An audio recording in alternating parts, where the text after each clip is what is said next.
தமிழ்நாடு பிஜேபியின் மாநில செயற்குழு கூட்டம் இன்று சென்னையில் ஸ்ரீவாரி மண்டபத்தில் நடைபெற்றிருக்கிறது. இந்த கூட்டத்தில் அண்ணாமலை மட்டுமல்ல, தேசிய அளவில் மோடிக்கு போட்டியாளராக கருதப்படுகின்ற சிவராஜ் சிங் சௌகானும் கூட இடம்பெற்றிருந்தார். இந்த சிவராஜ் சிங் சௌகான் தான் மோடியை அடுத்த முறை ரீப்ளேஸ் செய்வதற்கான ஆப்ஷனாக RSS கருதுகிறது என்று பலராலும் சொல்லப்பட்டு வருகின்ற நிலையில் தமிழ்நாடு மாநில பிஜேபி செயற்குழு கூட்டத்தில் இப்போது சிவராஜ் சிங் சௌகான் கலந்து கொண்டிருக்கிறார். சிவராஜ் சிங் சௌகான் கலந்து கொண்டது என்னவோ பாஜகவின் விவகாரமாக இருக்கலாம். ஆனால் சிவராஜ் சிங் பேசியிருப்பதும் அந்த கூட்டத்தில் நிறைவேற்றப்பட்டிருக்கின்ற தீர்மானங்களும் தான் இப்போது முக்கியமாக கவனிக்கப்பட வேண்டியவை. உண்மையில் அந்த தீர்மானங்கள் என்ன சொல்லுகின்றன, அதனுடைய உண்மைத்தன்மை என்ன என்பதை தான் இந்த கோடாங்கியில் பேசவிருக்கிறோம்.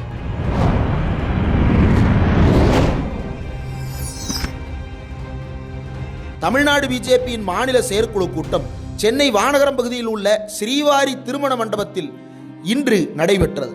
இந்த கூட்டத்தில் ஒன்றிய அமைச்சர் சிவராஜ் சிங் சௌகான், ஒன்றிய இணை அமைச்சர் பிஜேபியின் முன்னாள் தலைவர் எல் முருகன், கட்சியினுடைய மாநில தலைவர் அண்ணாமலை உள்ளிட்டோர் பங்கேற்றுக் கொண்டார்கள்.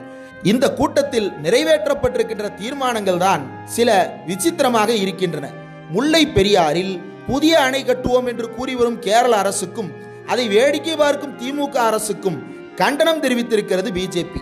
ஒன்றியத்தில் ஆட்சியில் இருப்பது என்னவோ பிஜேபி தான். அணை கட்டுவதற்கான ஒப்புதலை ஒன்றிய பிஜேபி அரசு தான் வழங்குகிறது.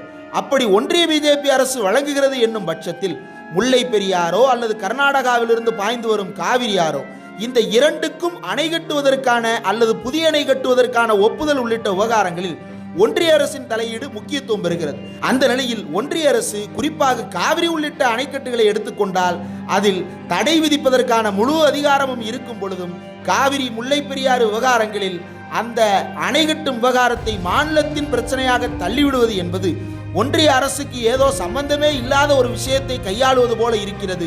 உண்மையில் ஒன்றிய ஜல்சக்தி துறை இதன் மீது அதிகாரம் பெற்றிருக்கிறது. அவர்கள் ஒப்புதல் கொடுக்காவிட்டால் அணை என்பது கட்டப்படவே முடியாது. அந்த நிலை இருக்கும் பொழுது ஒன்றிய பிஜேபி அரசை கண்டிக்க வக்கற்ற தமிழ்நாடு பிஜேபி மாநில அரசை கண்டிப்பதில் என்ன புண்ணியம் என்று கேட்கிறார்கள் அரசியல் நோக்கர்கள்.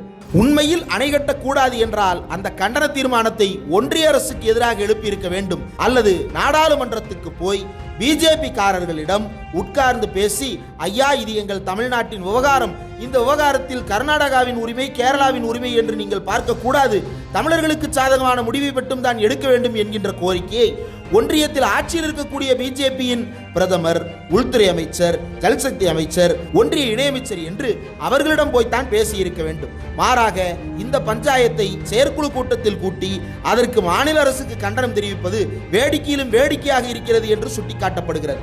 மேலும் இன்னொரு தீர்மானத்தில் தங்கள் உரிமைக்காக போராடும் அரசு ஊழியர்களின் கோரிக்கைகளை உடனடியாக நிறைவேற்றிட வலியுறுத்தப்படுகிறது என்று தீர்மானம் போட்டிருக்கிறார்கள். உண்மையில் ஒன்றிய அரசு பல்வேறு நெருக்கடிகளை ஏற்படுத்தி இருக்கிறது. மாநில அளவிலான நிதி விவகாரங்களில் ஒன்றிய அரசு மாநிலத்தின் உரிமை சார்ந்த நிலைப்பாட்டை எடுத்தால் மாநில அரசுகளும் அரசு ஊழியர்கள் மட்டுமல்ல அத்தனை துறைகளிலும் உரிய நடவடிக்கைகளை எடுத்துக் கொள்வதற்கான வழிவகை ஏற்பட்டுவிடும். மாறாக மாநிலங்களுக்கு ஒதுக்குகின்ற நிதியில் பற்றாக்குறையை வைத்துவிட்டு அல்லது குறைவான நிதியை ஒதுக்கிவிட்டு மாநிலங்களுக்கு பல கட்டுப்பாடுகளையும் விதிக்கும் வகையில் ஒன்றிய அரசு செயல்பட்டு வருகிறது. கூடுதலாக மாநில அரசின் பணியாளர்கள் பற்றி இவ்வளவு வாய்கிழிய பேசுகின்ற அண்ணாமலை அவர்கள் ஒன்றிய அரசாங்கத்திடம் போய் இந்தியா முழுவதும் ஓல்டு பென்ஷன் ஸ்கீம் எனப்படுகின்ற பழைய ஓய்வூதிய திட்டத்தை அமல்படுத்துவதற்கு கோரிக்கை வைப்பாரா என்பதுதான் பலரும் எழுப்புகின்ற கேள்வி. தன்னுடைய பக்கத்தில் குறையை வைத்துக் கொண்டு எப்படி இவர்களால் அடுத்தவரை பார்த்து அது குறை இது குறை என்று கூற முடிகிறது என்பதுதான் பலரும் இப்போது ஆச்சரியத்தில் எழுப்புகின்ற கேள்வியாக இருக்கிறது.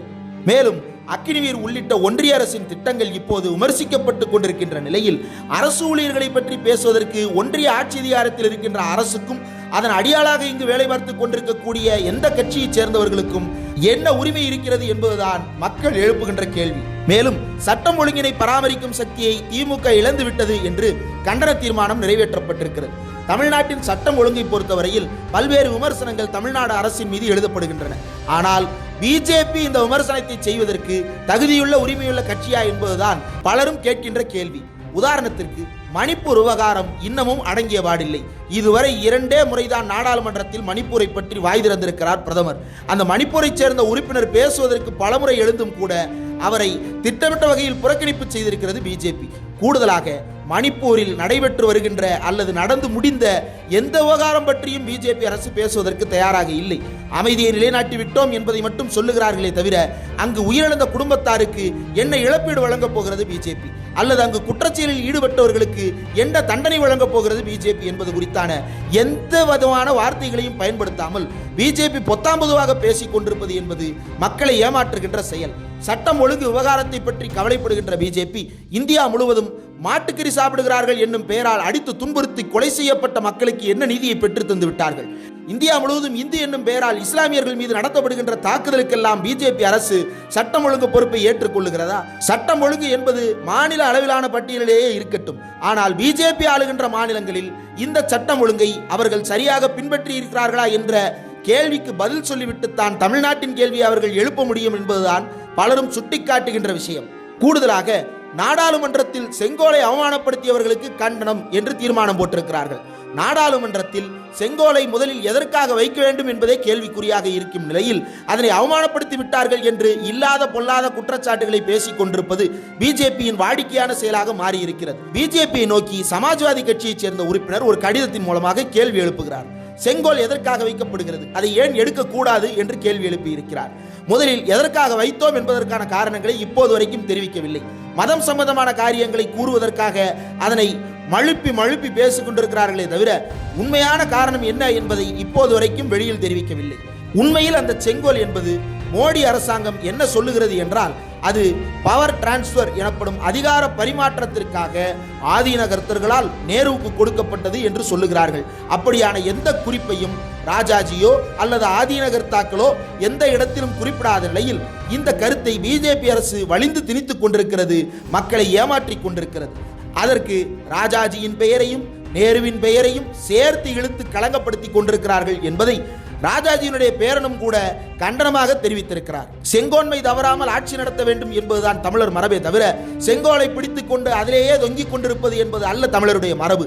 ஒரு பொருளின் மீது மதிப்பு வைப்பது என்பதை விட மக்களின் மீதும் மக்களுக்காக நடத்தப்படுகின்ற ஆட்சிக்குரிய சட்டங்களின் மீதும் கவனம் செலுத்தினால்தான் அது உண்மையான செங்கோன்மையுள்ள நல்லாட்சியாக இருக்கும் என்பது நாம் சொல்லவில்லை, வள்ளுவரே சுட்டிக்காட்டி இருப்பது. மாறாக பொருள்களின் மீது நம்பிக்கையை திணித்து வைத்துவிட்டு மக்களை ஏமாற்றும் வேலையை பிஜேபி செய்து கொண்டிருக்கிறது. செங்கோல் கதையும் அந்த கதைதான் என்று சுட்டிக்காட்டுகிறார்கள். மேலும் அரசியலமைப்பு சட்டம் வழங்கும் உரிமையை தொன்று தொட்டு பின்பற்றி வரும் நமது அடையாளங்களை அழித்து ஒழிக்க நினைக்கும் முன்னாள் நீதிபதி சந்துரு அவர்களின் அறிக்கைக்கு கண்டனம் என்று தெரிவிக்கப்பட்டிருக்கிறது. அரசியலமைப்பு சட்டம் அனைவரும் சமம் என்று சொல்லுகிறது. ஆனால் பிஜேபி அரசு அனைவரையும் சமமாகத்தான் நடத்துகிறதா? ஒன்றிய அரசை பொறுத்தவரையில் எதிர்க்கட்சி என்பது இன்றியமையாத அங்கம் என்று அரசியலமைப்பு சட்டம் குறிப்பிடுகிறது. ஆனால் அந்த எதிர்க்கட்சிக்கு உரிய மதிப்பை இந்த ஒன்றிய அரசு வழங்கி இருக்கிறதா? ஒன்றிய அரசை பொறுத்தவரையில் நாடாளுமன்றத்தில் இருக்கக்கூடிய நாடாளுமன்ற நிலைக்குழுக்கள் என்பது இன்றியமையாதது. ஆனால் இந்த ஒன்றிய அரசு அப்படியாகத்தான் நடந்து கொள்ளுகிறதா? மக்களை பாதுகாக்க வேண்டும் என்று சொல்லுகிறது அரசியலமைப்பு சட்டம். ஆனால் அந்த மக்களுக்கான பாதுகாப்பை மணிப்பூரில் தான் நாம் பார்த்தோமே. மக்கள் ஒவ்வொரு முறையும் அடித்து துன்புறுத்தப்படும் பொழுதும் பட்டியலின சிறுவர்களின் மீது சிறுநீர் கழிக்கப்படும் பொழுதும் இந்த அரசியலமைப்பை பாதுகாக்க வேண்டும் என்று பேசுகின்ற மோடியினுடைய ஆட்சியின் லட்சணம் எங்கு போய் முகத்தை திருப்பிக் கொண்டது என்று கேள்வி எழுப்புகிறார்கள் அரசியல் நோக்கர்கள். அரசியலமைப்பு சட்டம் மக்களுக்கு ஃப்ரீ அண்ட் ஃபேர் எலெக்ஷன் என்பதை உத்தரவாதத்தில் அளித்திருக்கிறது. எந்த மத வெறுப்பையும் நாங்கள் அனுமதிக்க மாட்டோம் என்று உத்தரவாதம் வழங்கி இருக்கிறது.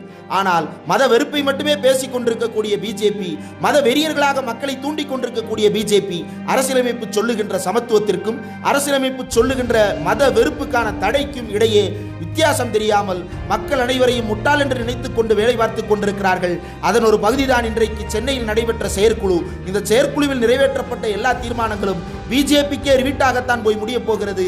அதை பிஜேபி தலைமை பார்க்கத்தான் போகிறது என்று சுட்டிக்காட்டுகிறார்கள் அரசியல் நோக்கர்கள். என்ன நடக்கிறது பொறுத்திருந்து பார்ப்போம்.